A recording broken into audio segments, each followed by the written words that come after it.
Yeah, so hey kids, we were just arguing about whether or not it was 8 o'clock. It is, by the way, which is why you can see me. Good evening, ladies and gentlemen. It's 8 o'clock on a Sunday evening, and that means it's time for the Brushfire Mind.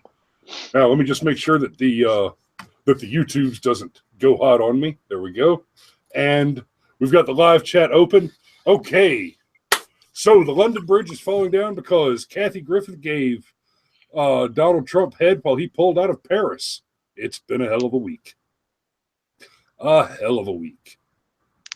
Now, I suspect that we could drag this show out for hours talking about everything that went down this week. I'm going to give you a quick recap. So, just grab a paper towel here and polish these spectacles, because my spectacles are fingerprinty and therefore not so spectacular. So, like Cameron said, like Cameron was saying during our pre-show, pre-game, getting the meeting going, pitch meeting, I thought we were going to talk about Kathy Griffin and Donald Trump's head.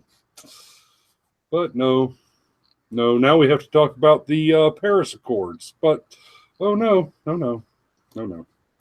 Now there's a terrorist attack in London.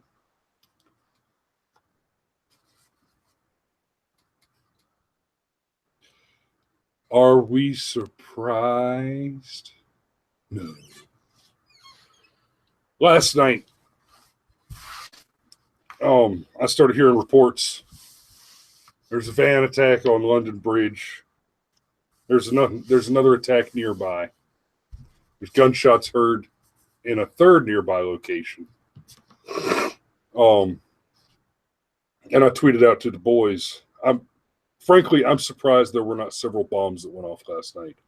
The fact that there were several occurrences in multiple locations, that points to what we would call a complex attack, which means planning, means logistics. It means moving pieces around. It means tactics. It means organization. Now, of course, we all feel terrible for the 8 dead people. Yeah, that's terrible. It is. The thing that struck me early in it though is we hear there's reports of dozens of people running up the street away from a location screaming, "Quick, run! He's got a knife!"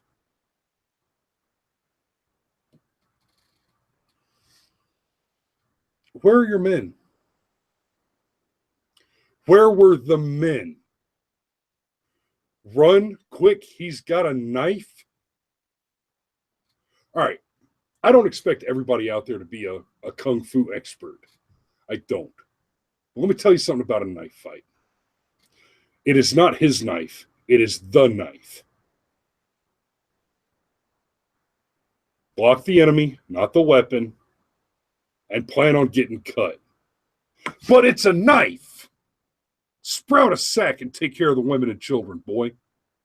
Now, that said, let me say this about London. Strict gun laws. Very strict gun laws.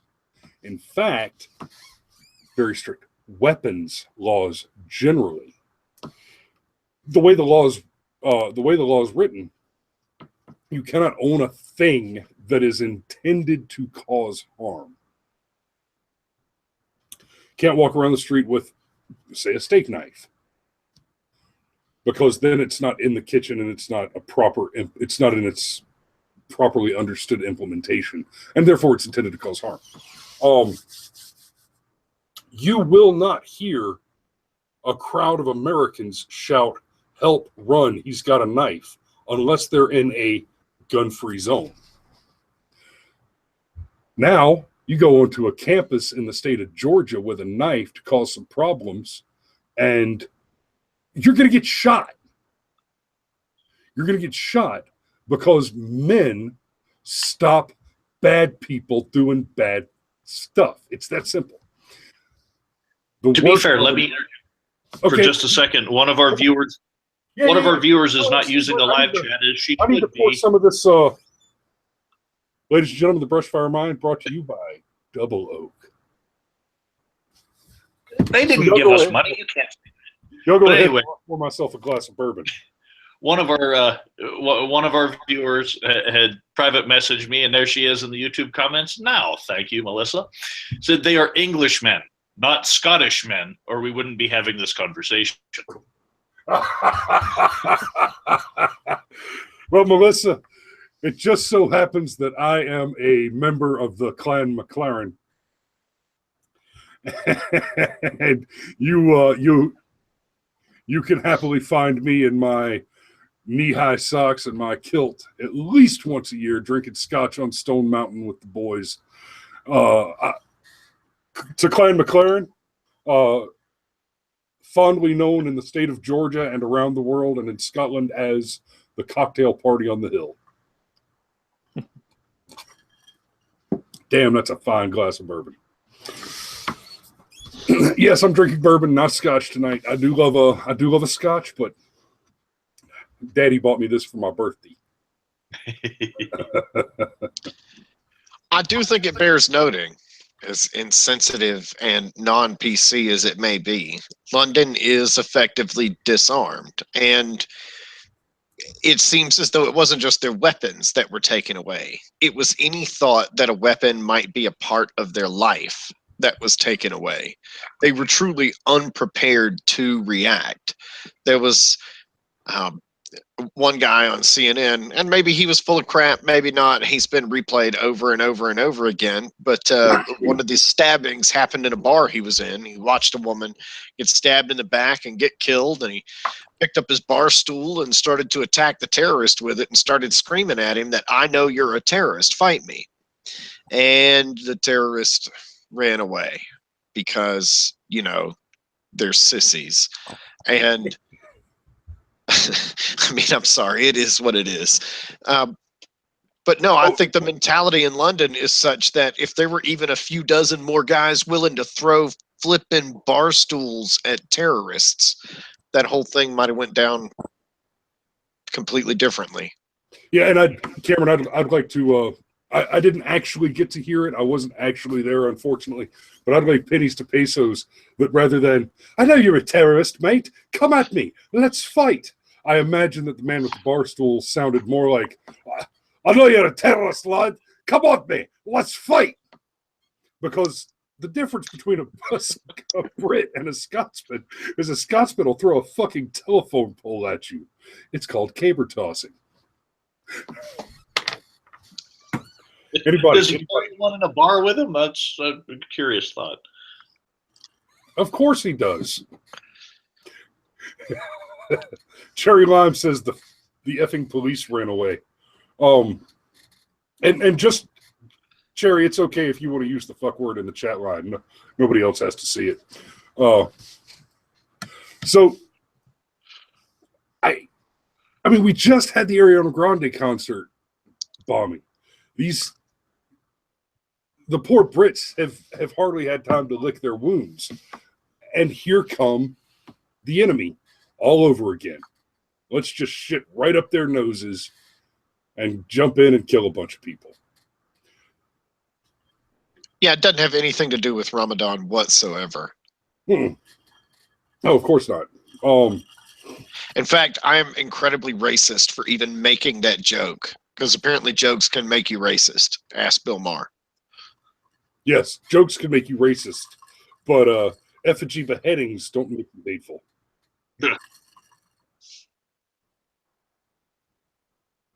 What just happened? I don't know. It was like Steve hiccuped and muted himself at the same time. I guess so. So, frankly, juggling apps. Yes, David, it's called a caber. Yep. Okay. So, frankly, gentlemen, Sorry, I'll take I don't have much more to say on the London Bridge attack. I think I got my major points out there The Brits need guns. And at least a sack. A man should carry a weapon because as a man, it is your divine obligation to do what is necessary to secure the safety and liberty of your brethren about you. That is your divine obligation. I don't give a shit what color of mud made you.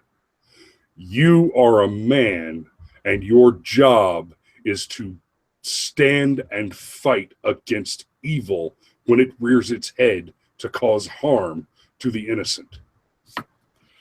Now, that said, let's move on to Paris. Does anybody else want to pick up for a minute before I tear into this one? Oh, I would just like to say that of everything Donald Trump has done thus far in his presidency, aside from the Supreme Court nomination, which I think he knocked out of the park, this could be the absolute best thing that he's done. I think it's the most pro-American, the most pro-liberty, and even the most pro-smart politics. I love the fact that not only did he pull out, but he basically said, hey, maybe if you guys want to put a deal together that doesn't completely screw America over, maybe we'll come back to the table here. I think everything about it was absolutely brilliant, really. So I want to talk about President Obama for just a tick before I really tell you what I think about President Trump. Barack Hussein Obama, when he first threw his hat in the ring, announced his candidacy, and stated his party platforms and his positions, I had some pretty choice words on those matters. And Obama, in fairness, his presidency surprised me. He was far worse than even I could imagine. And I doomsayed the dog shit out of that one. I fully expected Obamacare to cause premiums to double and triple. We saw average increases of 400% and 500% in premiums. I fully expected people to start seeing $4,000 deductibles as common. The average is now $6,500. We've gone from where a sick man with health insurance that maxed it out was spending about $3,100 a year between premium, deductible, and out of pocket, and now we're up to a little over $31,000 a year is what it takes to be sick in America now because of Obamacare, because of the Affordable Care Act. He was just, it astounding to me that he could be so much worse than I expected.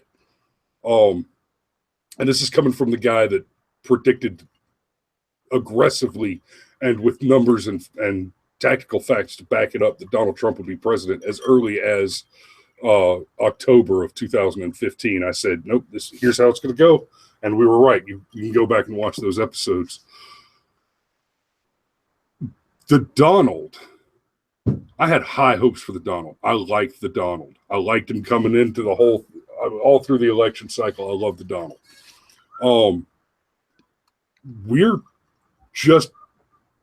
We're not even half a year into his presidency yet.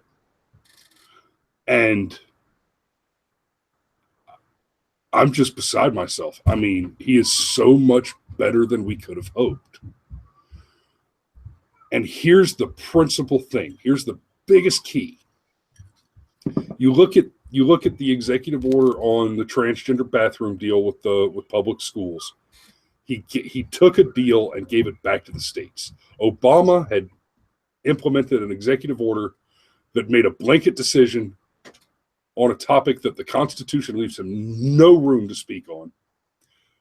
And Donald Trump came in and eliminated that. He's done this in several other key areas. And with the Paris Accord, let's make no bones about this. They keep calling it the Paris Agreement, the Paris Accord. The left is using that language very carefully and very intentionally because what this Paris Accord is, this is a treaty between 198 nations. Let me say that again so that you're paying attention. This is a treaty managed by the UN. Under the Constitution, the authority to enter into such a binding agreement belongs exclusively not only to the Congress, but to a 2/3 majority vote there within. Obama signing us into the Paris Agreement was utterly unconstitutional. He hadn't the authority to do it. And Donald pulling out of the Paris Accord before everything else that's so perfectly right about it. I ask you to point to another president in history that has so frequently and aggressively volunteered the surrender of executive powers back to the Congress or to the states or the people beneath them. That, if Donald Trump does nothing else but consistently surrender executive authorities back to the lower, to the House, to the Senate, to the people, to the states, if he does nothing but consistently surrender executive authorities as he has been doing since he was inaugurated, he will easily have been the greatest president in U.S. history. And that's assuming he achieves nothing else that he has promised. It certainly makes him a better president than I would have expected if he keeps up with limiting his own power. Wait, what can't you get to play, David? Oh, is Cherry's link busted? Yeah, it's showing up as a 404. Oh, it's a pity. Well, y'all keep working on that. So, Paris Accord. I've got it on the printer, but we'll just talk about it how I understand it. It made a lot of requirements. It made a lot of demands. All voluntary, nothing binding. But basically, nobody had to do anything except for us. The U.S. was to be required to drastically reduce its carbon footprint. And the thing about the required reductions, Apple, and pay for it. Apple is building a new campus for their business in Cupertino, California right now that is supposed to be carbon neutral. They're not alone in this. American industry is reducing its carbon footprint actively. Okay, climate change is a thing. Climate change is happening. Anthropomorphic climate change. Anthropogenic. Anthropomorphic. There's one. I'd love to see the anthropomorphic personification of climate change. Duke Nukem. No. That would be the main baddie for the upcoming Captain Planet movie that they keep talking about. Are they using Boss Greedley or whatever, the pig guy? Oh, I don't know. I just hope they get Don Cheadle as Captain Planet. If any of you have not seen the video, just look it up on YouTube. No, after Brushfire mind you. Captain Planet should be played by Gary Busey's boy. You almost don't even have to paint him. Oh, Jake, no. Man. Yeah, but Chris, you are entirely correct. Some of the biggest polluters in the world were exempt from this entirely voluntary agreement for 13 years. So basically, China could continue to do whatever it wanted with its billion people, while we were going to continue to reduce things with our 350 million people. And like everything else that the world pays for, the majority of the bankroll for the whole shenanigans was going to come from us. So yeah, of course Donald Trump pulled out of the deal. Oh, and let's not forget the most important thing of all. Over 100-year period, it was going to reduce the Earth's temperature by a whole big whopping 0.3% at its best projections. So yeah, it was a crap deal. So since we pulled out, there have been several mayors, celebrities, colleges. Of course, de Blasio's running his mouth about it. Well, they've all discovered federalism. Well, that's hilarious. They're running their mouths. Well, we can't depend on the federal government. We're going to have to rely on private businesses and individuals. But we've been screaming for years. Holy shit! Did Trump pulling out of Paris make Hollywood libertarian? It really is the end of the world. Just when you think it can't get any more strange. But here's where I really hang up on this is, with everything that's happening in America, all the stuff that the U.S. has been doing for decades to improve its situation as far as our impact on climate and all that, blah blah blah, all the environmental stuff. It doesn't really look like complying with the Paris Accords would have actually required us to make drastic changes in our national and economic behavior, with one exception. The only thing that we would be doing drastically different would be outputting an extra $500 billion a year into global wealth redistribution. So I have this to say to all you shitburgers that say you're going to personally uphold the Paris Accord. Are you going to personally stroke that check for $500 billion per year for the next 85 years to support global welfare state? That is the only thing that Donald Trump has actually taken us out of by leaving the Paris Accord. Because like I said, everything else they expect us to do, we've been doing it. And we've been doing it better than anybody else signed on to that deal. And what's been funny is watching the social media reactions to this, because almost no one who was supporting this and against Trump for backing out of it and things really understood what was in it. How many posts did you guys see that were not necessarily verbatim, but along the lines of, oh, so now everyone has permission to dump motor oil in our drinking water? Right. Like we had that before the Paris Accord. No, this is one of those things too. This is one of those things, too, that if you put "what is" in Google right now, I guarantee you one of the first things that's going to pop up is the Paris Accords. Just like after Gary Johnson's interview, all of a sudden, what is Aleppo was all over. And I'm getting that, Bethany, my IP, Pentecost, today, what is today, and what is Ramadan. Those are my top five. Yep. And then what was the one from a year ago? Xenophobia. What is xenophobia? That was all over the place because it was the new liberal it word. But the reaction that's come from the left has been hilariously overblown. Trump has doomed the planet. You screwed the planet up! He has. All right, I pulled up a few of these reactions. Today, this is from Mehdi Hassan. Today, the terror threat from far-right white supremacists is the terror threat that dare not speak its name. That doesn't even have anything to do with the earth. That's just what happened after the Paris Accord thing. Wait, what can't speak its name? Donald Trump, Cthulhu? Like, I'm really confused here. I'm still waiting on Trump to do that racist thing that he supposedly did. Oh yeah. So we're terrorizing the planet because we want our kids. Because we want our kids to have dirty air and water. I want my grandkids to not be able to visit the beach ever. That's awesome. I mean, right? Oh, here's a good one. This is Doug Henwood, possibly. Would his removal from office be a cure worse than the disease, or is the incumbent president such an immediate threat to life on Earth that getting him out of the White House is worth any political cost?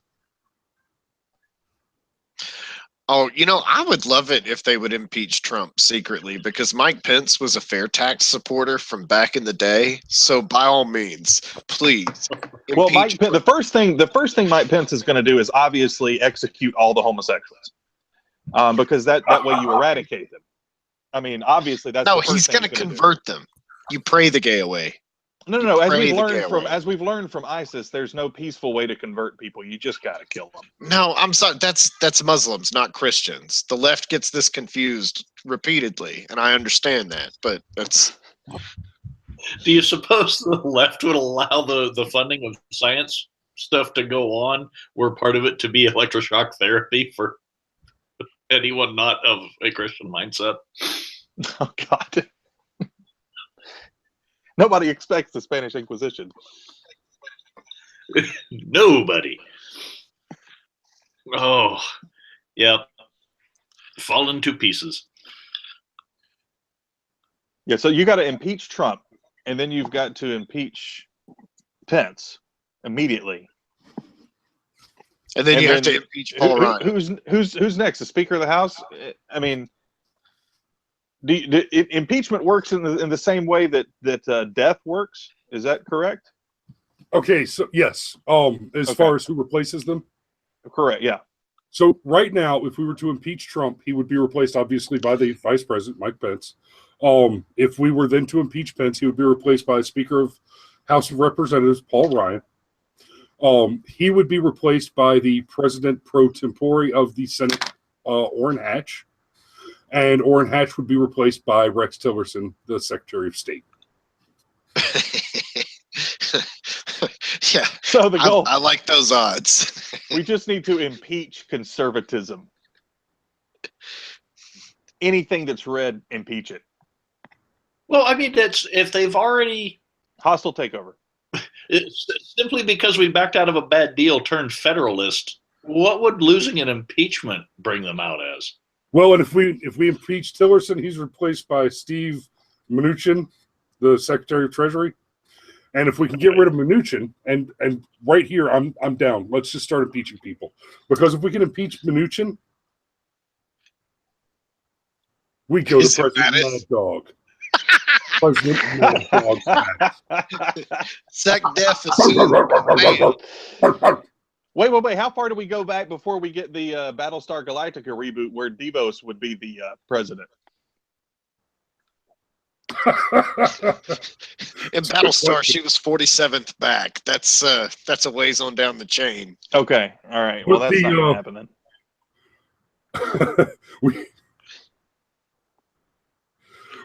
We have to impeach at least 17 people before there's a Democrat eligible.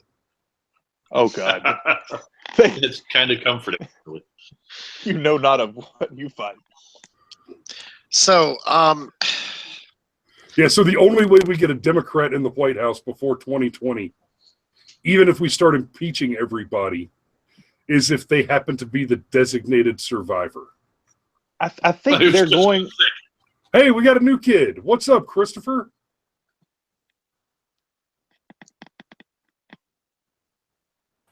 Christopher appears to be having... Hello.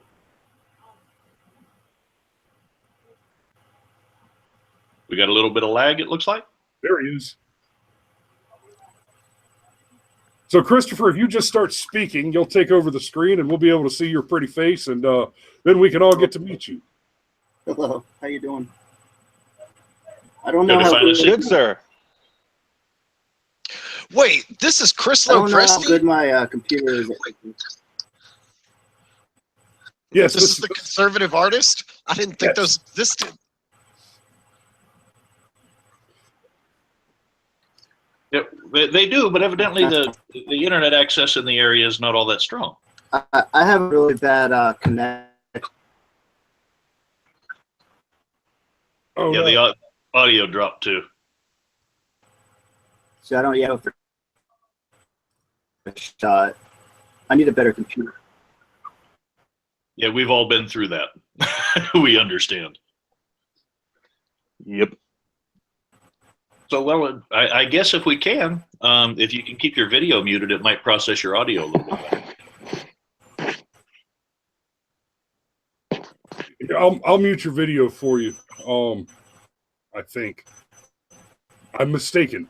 You will mute your video for you. Ha-ha! Up in the center of your screen, you should be able to mute your video there, Christopher, and then it'll just be doing your audio transmission, and we should get a better connection and be able to hear you. So I don't think any of us knew that Chris was going to be coming on there. I did. Oh, well, thanks for letting us know there, Steve. I knew I show up.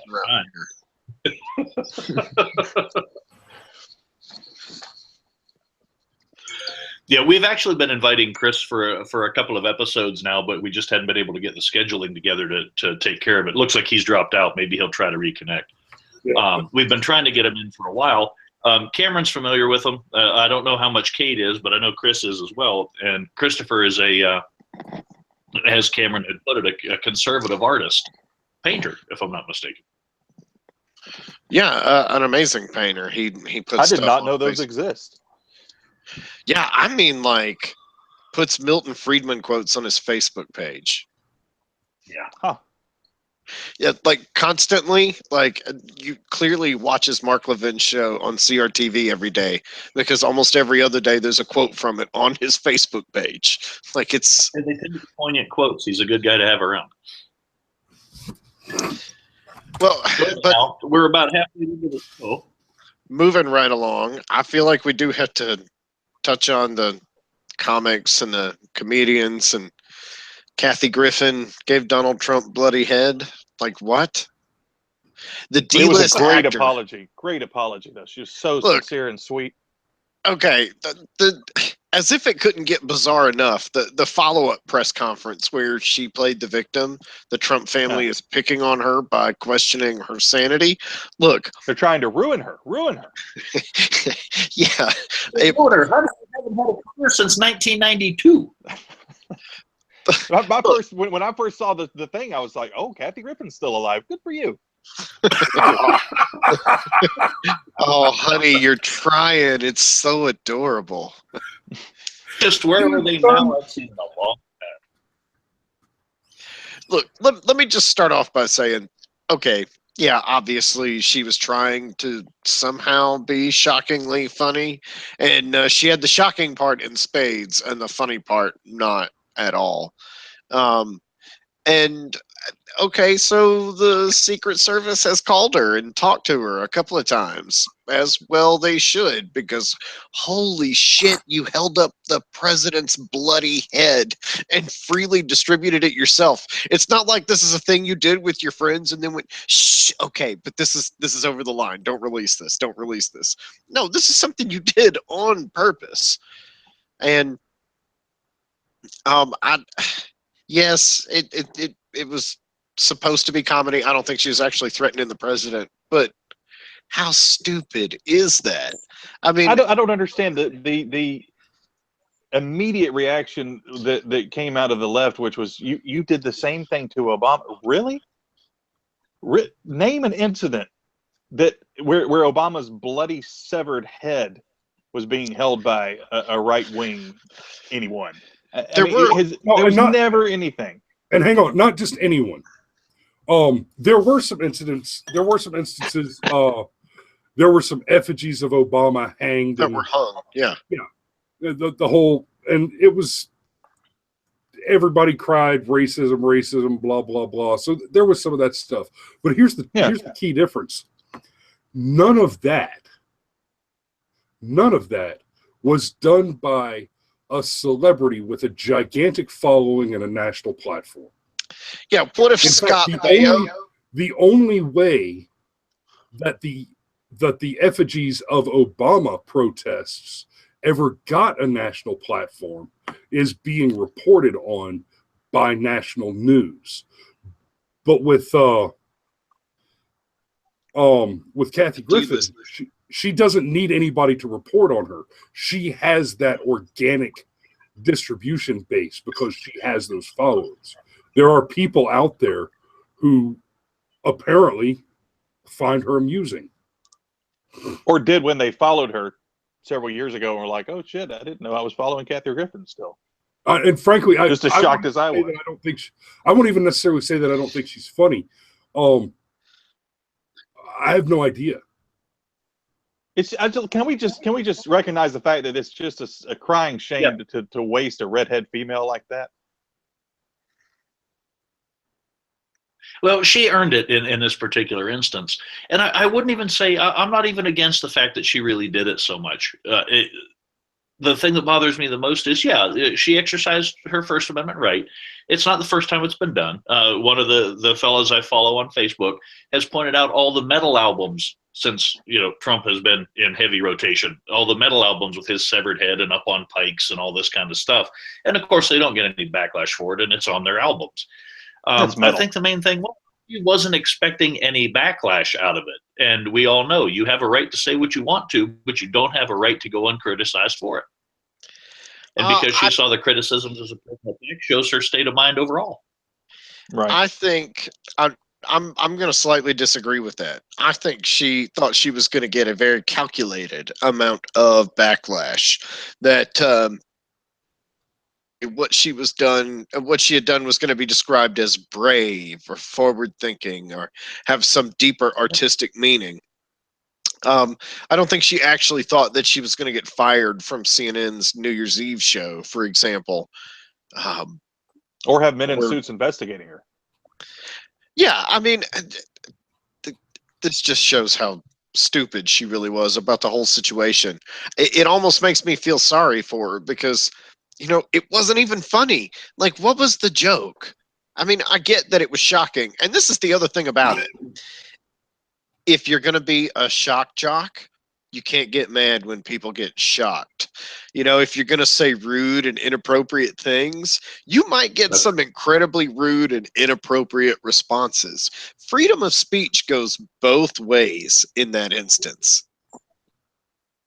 In fact, freedom of speech goes more ways than you have make-believe genders. That's what I don't get the joke. I don't understand that there's a joke there. And then I'm going to throw a shout out to Andrew Clavin here. He did a video talking about this. And another thing that was especially troubling is the next morning, CNN, MSNBC, blah, blah, blah, blah, blah. They all glossed over the whole Kathy Griffin thing and said, oh, yeah, this doesn't matter. It's not even worth talking about. But we hired this linguistics expert to come in and explain to us for the next half an hour what he thinks kafifi means. So I think what pissed me off the most about the whole kafefi thing, and I don't even mind. I love the fact that it was stated that he fell asleep during a tweet. I love that image in my head of him falling over in the couch typing that. Well, yeah, and Mike Pence and Sean Spicer, several of them have made jokes about the whole kafifi thing. They've just joked about it. They should own it. No question about that. The main thing was, I don't watch CNN as a rule. Everybody probably already knows that and takes it for granted. But it's always on in a break room TV. And when I walk by it, every single soundbite I hear is just one way or another anti-Trump. It's not even delivering news. It's just simply, how can this hurt Trump? And they were interviewing, that next morning, they were interviewing the National Spelling Bee champion, a Middle Eastern girl. Middle Eastern heritage. I don't know what nation by any means, who had won. And I didn't catch the interview. All I caught was at the end when they asked her, a word we want you to spell, and it might not be one you've heard before. And I just stopped and my mouth dropped because I knew what was coming. They asked the schoolgirl about kafefi and gave the meaning, and we're just having a great, good old time with it. And the worst part about it was, the girl was asking all the questions that spelling bee champions do, the meaning and the part of speech and all this kind of stuff. And they were just chuckling up. The girl's lost, and they're having fun at her expense with it. And then they close out with the root wouldn't be in Sanskrit, which I'm sure you'd be familiar with. Because that wasn't racist either. No. Yeah, speaking of racism, I would have thought that the left was largely inoculated from charges of racism. For some reason, it's totally okay for Quentin Tarantino to make Django Unchained, which is a fine movie, by the way. I'm not knocking its artistic brilliance, but it's a really racist freaking movie. But it was cool. And yet... Have you seen Tarantino's other movies? I mean, the N-word is right up there with the F-word as far as usage. Every white person in his movies is racist, pretty much. Yeah. Oh, yeah. Including himself, because there's a certain thing he doesn't store at his house because there are no signs out front that say that. Right. I don't know that. And that scene was hilarious. Yeah, because it was a joke, and it happened to involve a word that is probably the one word that none of us are going to say on this channel because we don't want to automatically be flagged and demonetized and all that other mess. Wait. I'm sure we're going to get demonetized on this episode because our title has the word bloody head in it, I think. Need that title. That title is absolutely awesome. Aren't we being brave like Kathy Griffin? See, I would have told you who was brave. It was Bill Maher telling a joke. But I guess. I thought it was pretty funny what Bill Maher said, actually. All right, so we've got Christopher back in here. Hey, brother, what's going on? Hey, guys. It's nice to actually meet some of you. I meet all these conservatives on Facebook all the time, but it's rare I get to talk to them in person or know them personally. You live in the belly of the beast, don't you? Yeah. I get a lot of grief from liberals and a lot of kudos from how brave I am from I grew up in Virginia, though.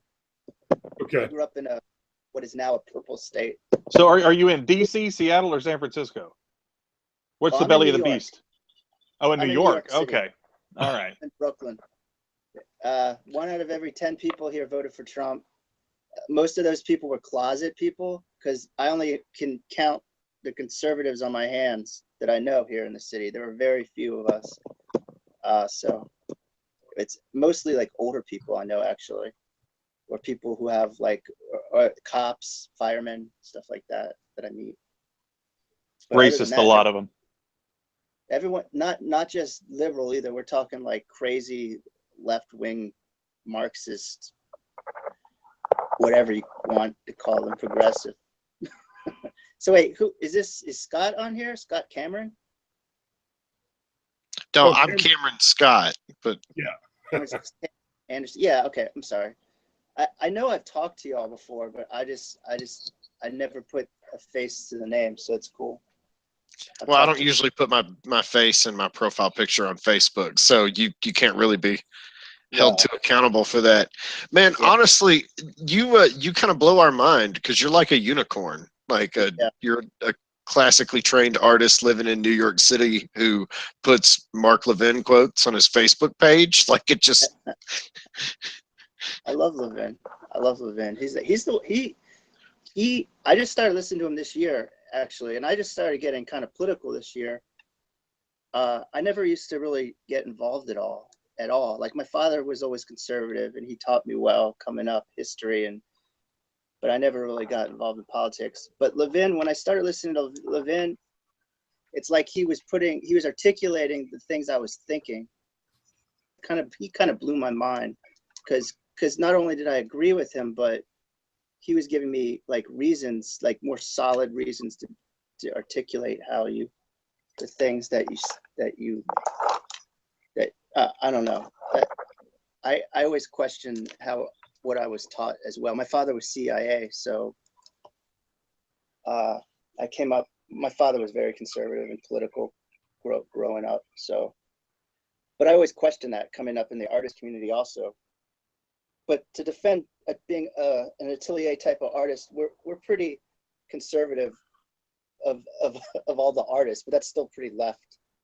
I mean, still like even in my ateliers, there's still a lot of liberals, but traditional art's pretty conservative, I'd say.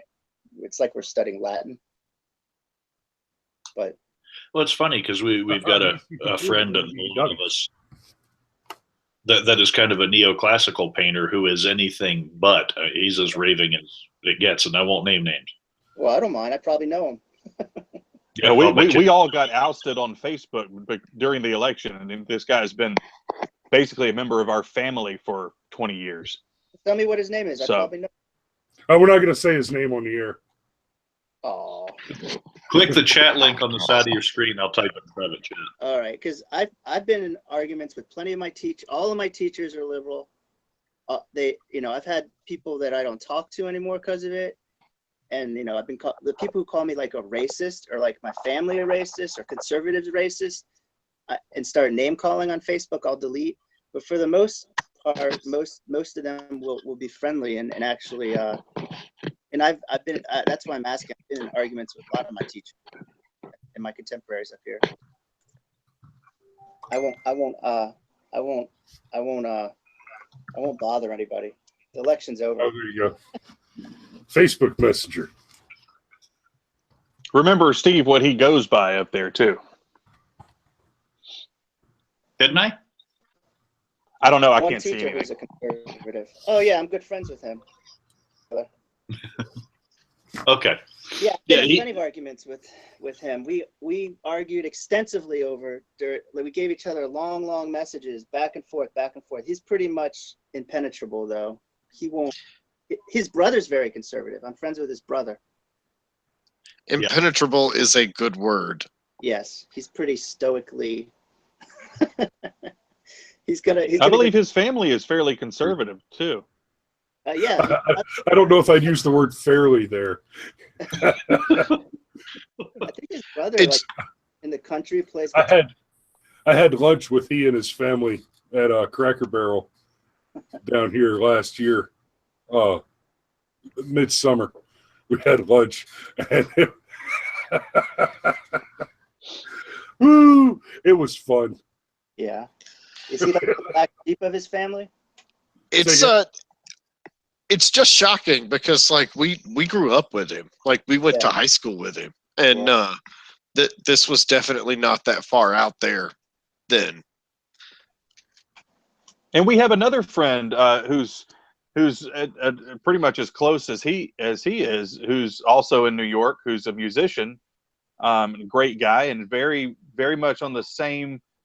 They're very much similar in their lines of thinking, but he's not a dick about it, and he's willing to, and we survived the election as we did with most people, but this one was a particular rough case. He never was rude. He was never like mean.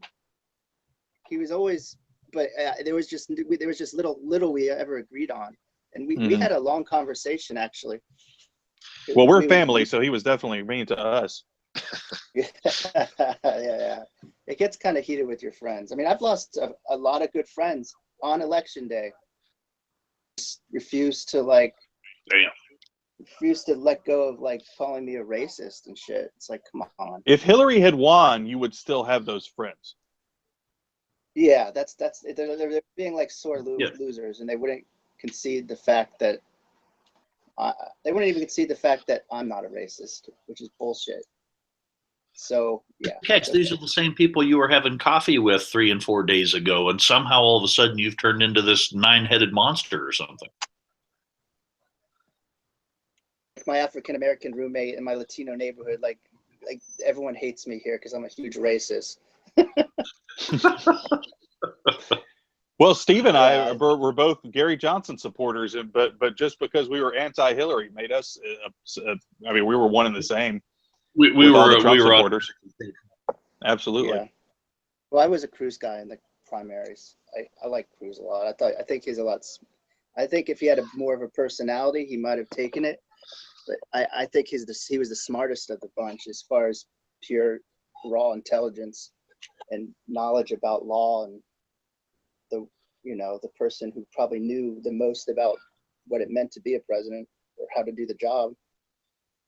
Oh, I won't argue that for a minute. I preferred Rubio of the Republican candidates, but there was something I just could not quite trust about Cruz. But it may have just been his off-putting looks. Yeah, he has like this fake, like I'm a politician kind of personality that just really puts people off. He's no Reagan, that's for sure. Yeah, and right. Compare that with how awkward he looks on top of how awkward he acts, and it just Oh, I'm getting lectured by a wise old turtle, and I'm just not in the mood for it. He does not care whether or not he cares. We don't even care. I was a Trump guy from the get-go. I think I was the only one. My father switched The over only one quick. specifically from My father is very pragmatic. He knew that Trump was the one who would win, so he switched over pretty early. He switched over even before Cruz started losing. Interesting. So let's talk about something. Give Christopher a chance to. Go ahead, Ken. Yeah. So any take on what we've got so Yes, far sir. tonight? I know it was rough having the technical issues on there. Yeah, sorry. Yeah, and I My hate computer to be the bearer of bad news, but we are coming up on the end of the show. Okay. Well, I'll get on time next time. This is kind of fun. That's all right. You all can keep me up. Hey, guess what? Some good news. I just won a 4-month travel grant. I'm going to be in Awesome. Europe, wandering around like a gypsy. Clearly going to Nazi Germany, Any right? goals? And no, well, I've been thinking about going to some of the Germanic cities. I'll mostly be in Spain, southern France, and I'm going to go to southern Italy. I'm going to go to Naples and Palermo, and then maybe to Tangier and Ibiza. I'll just be traveling all around and painting. How does one win a travel grant of such type? Yeah, I got really lucky. No, you have to They be know I was really, really good conservative, at what I you do and really, really impressive enough for them to say, here's a bunch of money to do all these amazing things because I think can you need pull both. off. I think it's fair to Yeah. say you have to be really good and really, really lucky. Yeah, yeah. It's like being hit by lightning, but you have to stand in the right area. You have to go to the storm. But yeah, I'm very privileged to have gotten this. It's really nice. So congratulations to 4 you. months of- Absolutely. In some of the works. So when does that begin? Thank you. Christopher, when do you start traveling then?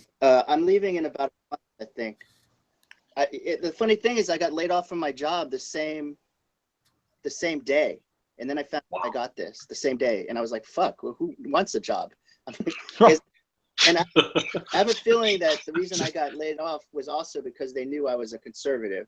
And it was pretty much a social type of job that the government was obviously paying to have these senior citizens get their teaching.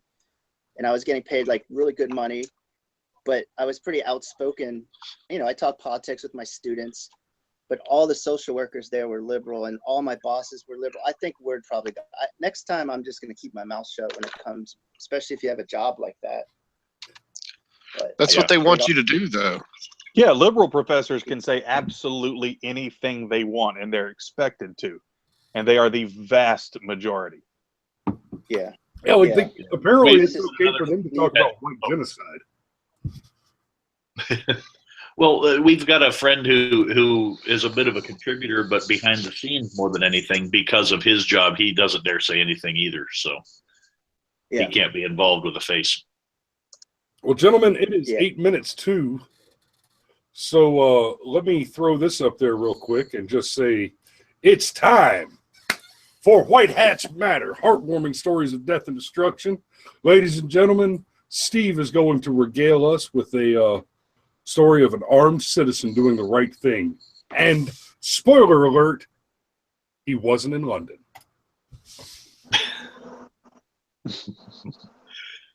All right, so are we ready? Okay, sorry, I was flipped off of that screen for a minute. This story comes out of Frisco, but not the Frisco you'd expect. This one's out of Frisco, Texas. June 1st is the headline date.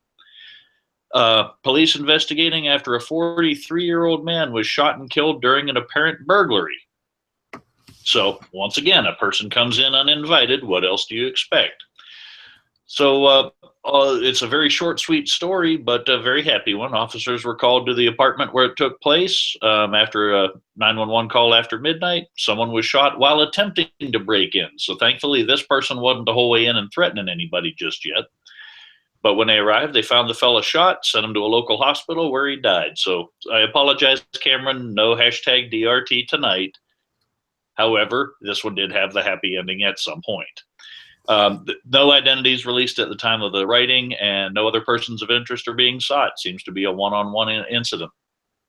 So But this is a once hashtag again, DOT. go ahead, Cameron. So Say this again? is the hashtag DOT. He's dead over there. Yes, dead over there, not right there. Yeah, that's the So Cameron, so how do you keep that kind of stuff from happening? Well, remember, kids, if you never rob the liquor store, Grandpa Joe never pulls a shotgun from underneath the counter and fills you full of so much birdshot you look like a plate of spilled SpaghettiOs. That's right. Amen to that. I really want SpaghettiOs now. Every time you say that. Yeah, violence makes me hungry too. And ladies and gentlemen, on that note, it is almost 2100 on a Sunday night. That means this has been the Brushfire Mind. We thank you for joining us, and until next week, remember, if you build a man a fire, you'll keep him warm for the evening. But if you set a man on fire, he'll be warm for the rest of his life. Good night.